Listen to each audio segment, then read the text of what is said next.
مسابقه قبل كده ممكن تعمليها 100 حاجه. انا اهو البرتقاله مغسوله زي الفل. لو انا عملت البرتقال اهو الزيست بتاعها اهو، كل ده انا عايز الزيست ده، انا عايز القشر ده. دي اسمها ايه بقى؟ زيستر. زيستر بتتباع عند اي حد بيبيع منتجات المطابخ اهو. مع شيف علي عشان انت هتشتغل في الحاجات دي دلوقتي ماشي اهو. عملت كده، هل انا كده القشر اهو استعملت؟ بصوا لكذا حاجه حضرتك. تكتب برتقال. او كتب البرتقال. الفرق بين الشيف والطباخ، الشيف ما بيرميش حاجه، كل حاجه بنستخدمها. ده كل ده مع ده. بجيب السكينه بتاعتي وابتدي اقشر السكينه زي ما انتوا بالسكينه كده اهو. ده ما برميهوش، بعمل كده.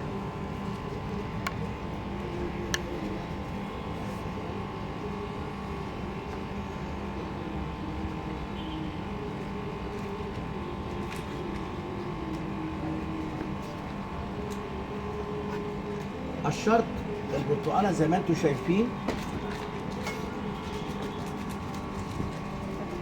كل ده.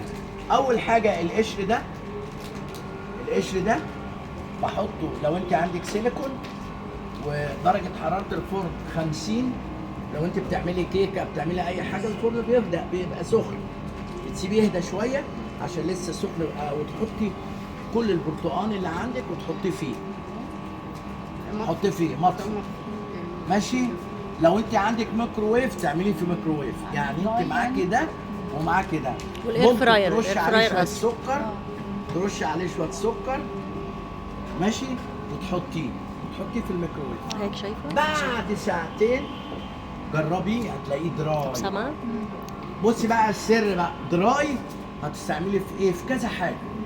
ممكن تعمليه دراي تضربيه بالكبه يبقى بودره، تحطيه في كيكه، تحطيه في ليفر، تحطيه في تست سمك، تحطيه في اي حاجه. ده القشر اللي احنا بنرميه في الشارع. حاجه تانية، ممكن اجمع القشر ده واجيب خل وميه وسكر وملح واعمل له بلانشيه عشان المراره، واروح حاطه فيه واخلله واكله. ايه البلانشيه؟ بلانشيه ينزل في ميه سخنه بتغلي واروح نازل ومطلعه خلاص، عشان في مراره. نفس الشيء في ده. فده لما انا بخلله ممكن احط معاه حته جبنه. زمان اهالينا كانوا بيعملوا كده، هو واليوسف افندي، وتحط معاه الجبنه معايا، وتحط معاه حته طماطم، تحط معاه فلفل احمر. يبقى عندك في مكانك او في مطبخك تنوع في الفليفر، بتعملي ابتكار.